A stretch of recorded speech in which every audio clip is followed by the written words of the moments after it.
आजची कथा ही आपली नक्कल आणि अनुकरण या दोन्हीमध्ये फरक काय असतो याच्यावर आजची कथा आहे.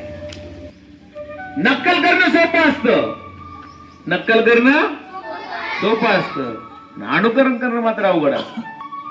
नक्कल आपण सहज करतो, पण अनुकरण करायला झिजावं लागतं, श्रम करावे लागतात, उपासना करावी लागते, त्याग करावा लागतो, त्यावेळेस ते अनुकरण होतं. अशीच आपल्यासारखी एक सुंदर शाळा होती. या शाळेमध्ये एक अजय नावाचा मुलगा होता आणि त्या अजयला शिक्षकांची नक्कल करायला फार आवडायचं. शिक्षक जसे बोलतात, ज्या लकबी मध्ये बोलतात, ज्या लई मध्ये बोलतात, तो अगदी बरोबर त्यांची नक्कल करायचा. नक्कल केली की सगळे मुलं हसायचे. अरे वा, हा या घोडके सरांसारखीच नक्कल करतोय, अरे वा की शिंदे सरांसारखीच नक्कल करतोय. सगळे मुलं हसायचे ना. तरी त्याला एक दोन वेळी शिक्षक म्हणाले, अरे अजय बाळा, नक्कल करणं सोपं असतं रे, जरा अनुकरण पण करत जा. त्यानं त्याच्याकडे काही एवढं बी सिरियस घेतलं नाही आणि त्यानं ते चालूच ठेवलं त्याचं नक्कल करायचं काम. असंच पाहता पाहता आपला शिक्षक दिन जवळ आला आणि मग शिक्षक दिनाला आपण काय करतो रे? हा, शिक्षक दिनाला मोठी मुलं, 5-6ची मुलं, 7वीची मुलं काय करतात? खालच्या वर्गाला शिकवण्याचं काम त्या दिवशी करतात. मग त्या दिवशी अजयला चांगला मोका आला नक्कल करायचा. गेला वर्गामध्ये गेल्यानंतर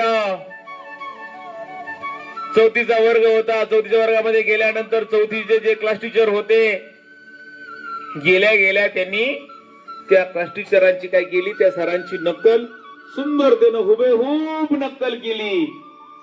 सगळा वर्ग हसला. त्यानं पाठ शिकवायला सुरुवात केली. मध्येच एका तुमच्यासारख्या मुलाने त्याला प्रश्न विचारला. प्रश्न विचारल्यानंतर त्याला त्याचं उत्तर नाही ना सांगता आलं. कुणाला? अजयला. शिक्षकांची नक्कल करता आली, पण प्रश्नाचं उत्तर नाही ना सांगता आलं.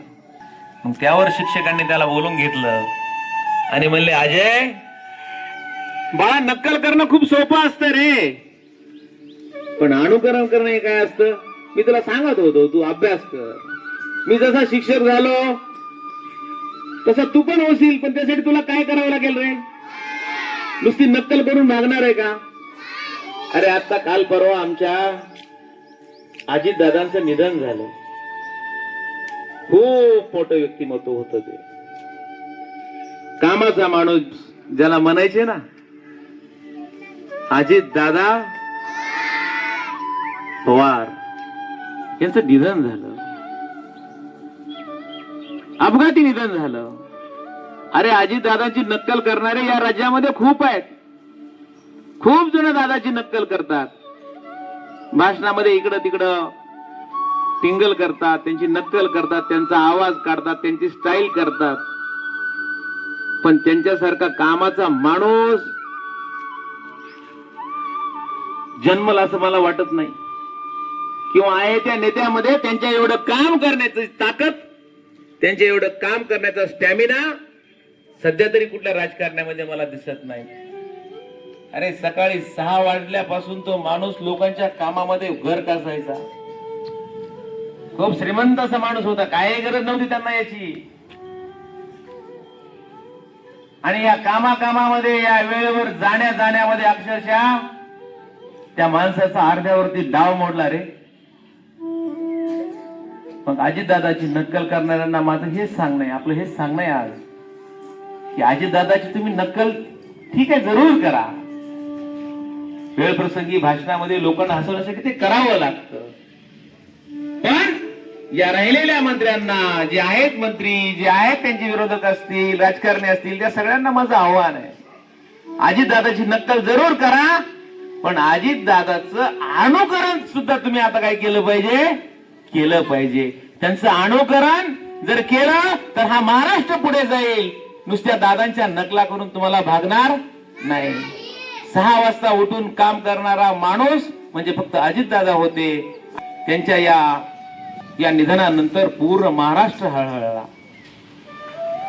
बारामतीकर तर हळहळले, पण संपूर्ण महाराष्ट्रानं त्यांचं जे अंतदर्शन आहे, प्रत्येक घरोघरी टीव्ही चालू होते, प्रत्येक ग्रामपंचायत पुढे त्यांना श्रद्धांजली वाहण्यात आली. याच दादांना नाव ठेवणारी लोक 2-3 दिवस झालं पूर्ण शोकामध्ये बुडालेला हा महाराष्ट्र आहे. म्हणून आजच्या या बोधकथेमधून आपल्याला बोध हाच घ्यायचा आहे, कोणाचीही नक्कल करणं सोपं असतं रे, पण कोणाचं अनुकरण करणं काय असतं, अवघड असतं. म्हणून इथून पुढं सगळ्यांनी लक्षात घ्यायचं की दादांची नक्कल जरी केली असली तरी दादांचं अनुकरण करणं एवढं सोपं नाही. आणि इथून पुढे जो दादाच्या कामाचं अनुकरण करेल तोच नेता काय होईल, यशस्वी होईल. ठीक आहे. खूप खूप धन्यवाद.